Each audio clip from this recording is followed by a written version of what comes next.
Hello, my name is Isaiah Ceja, and today I will be talking about a language of violence socialized within the political landscape. One of the first instances of violence happens within the right-wing side of politics, and in this instance, violence is sort of brought up as a response to the initial incitement that was instigated from the left-wing side of politics, according to a man known as Geoffrey Ingersoll. In his article, he uses falsified or sketchy information to make his initial incitement justified, and even leads with the death of Charlie Kirk as a sort of catalyst behind his willingness to tackle the idea of revenge, even using language within his rhetoric to insinuate unfair or a Soros-sponsored government that is inherently rigged against conservatives, promoting an us versus them mentality while using this anti-Semitic dog whistle narrative that further pushes people to engage with violence against the rigged nature for conservatives. And although this article is heavily critical of Geoffrey Ingersoll's promotion of violence, I believe violence isn't so one-sided. Violence can be a spectrum of things where it finds its way within small spaces and expands itself within those small spaces. And I believe we should be able to look at these and heavily criticize them, as I believe violence within any space should not be justified or tolerated. So if we look at instances of violence in the left-wing side of things, and in this particular case that I want to bring up, violence is a sort of call to action that is disguised as a quote-unquote meme, where an action is insinuated, but its specificity to an onlooker unsocialized into the language will most likely miss. And that meme is a phrase known as "someone should do it."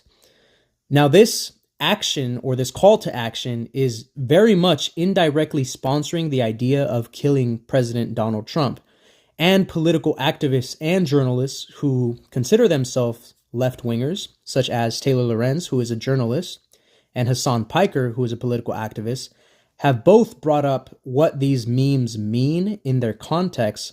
However, they never disavow the intent, instead recognizing its anger and repurposing it or rebranding it as untapped revolutionary potential. The journalist who initially brought this up in a video essay known as Taylor Lorenz, within the first 2 minutes of describing what the intent behind these memes are, specifically states that she won't get into the morality behind them because she herself, although not wanting to directly say it, very much supports the idea behind them, never putting down these ideas within these spheres, but then using them as a funnel for emotions to achieve the common sentiment of violent revolution. And although these are very indirect ways that people express and even promote violence, there are various other ways which one of these people, in particular Hassan Piker, has even called for very explicit forms of violence, saying on live stream, quote, "If you care about Medicare, then you would kill Rick Scott." And using these both sides, we can sort of see how language within both of these spaces has the capacity to be dangerous and to even be a weapon. If we look at linguistic relativity, the language we speak influences how we think.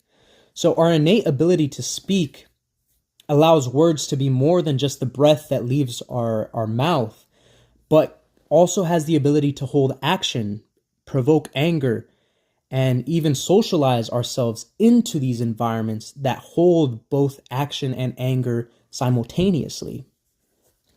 So this community of practice that we are socialized into affirms us to justify these words and therefore the actions by seeing it as a stance of revenge for what the instigator has done or the other, another form of an us versus them mentality, where no one is personally at fault on either end, but someone else is always to blame. And this is what the basis of an echo chamber is. Places of one-sided conversations that are built off of closed doors. Now, echo chambers can best be described by looking at a TED Talk by Macaulay Grant, where she describes how language shapes identity, saying, with any imposing colonial force, one of the first strategies is to destroy native language, either through criminalization or forced adoption. I believe this is the sentiment that many echo chambers hold very closely to them, where they are a sort of colonial force that strategizes to destroy other forms of thoughts, thus native language, and criminalize other forms of thought into this space of forced adoption where people are forced to choose a side, to have one side that is either criminalized or one side where they are forced into a superior way of thinking. And to further break down the idea of an echo chamber, we can use the three paradigms to our advantage to further see how violence within these spaces is sort of cultivated and where the mentality comes from and sort of embeds themselves within the identity of these people. Using the first paradigm, language reflects and reinforces a cultural worldview.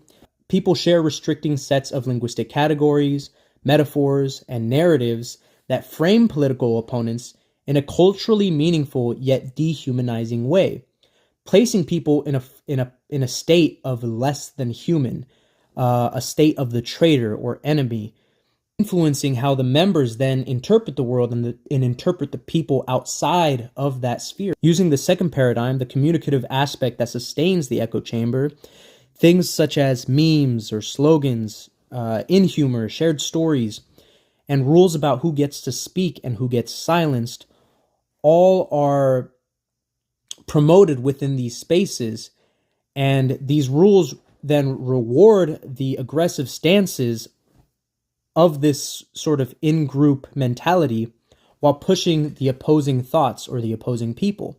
And things such as speech events, i.e. live streams or chats, become then institutionalized spaces where violent rhetoric circulates without being challenged, allowing for violence to thus persist.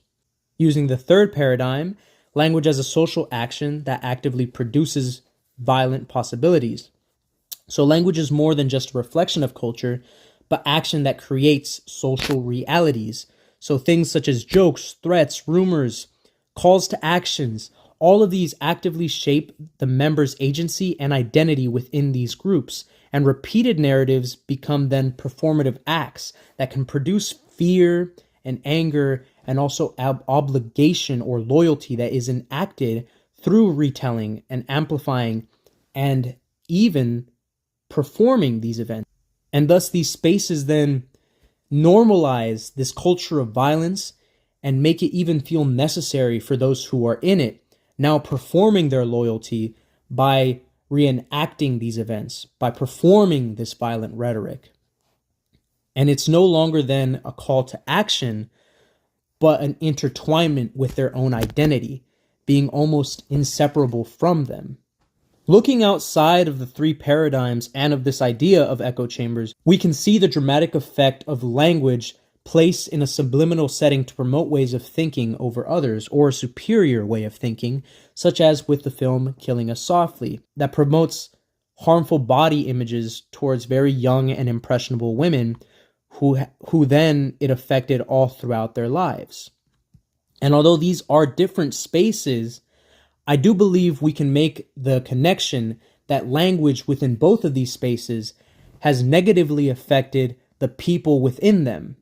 And we should thus recognize the harmful rhetoric being portrayed within these spaces and break them down in order to create understanding, and not places where we dehumanize and actively promote violence against another. And as I close, I want to make one single statement where I believe that all human life has inherent value. One of the most impactful presentations that I've seen from any of my peers at UCR has been from someone in a very similar class to this. And she made an ethnography about immigrants, where she then interviewed her parents. And her parents said somewhere along the lines of, that they deserve to be in the United States because of the work that they did. And one of the things that she argued against was that notion that people should not be allowed to be here just because of the work that they did. And people do not have value just because of the hard work that they contribute. But people in general, everywhere, have inherent value. And people should be allowed to be in this country, not for the work that they do, but the inherent value that every human life has. And I argue the same, that every person, regardless of left or right-wing politics, are all deserving of life, and all have inherent value. Thank you, and have a great day.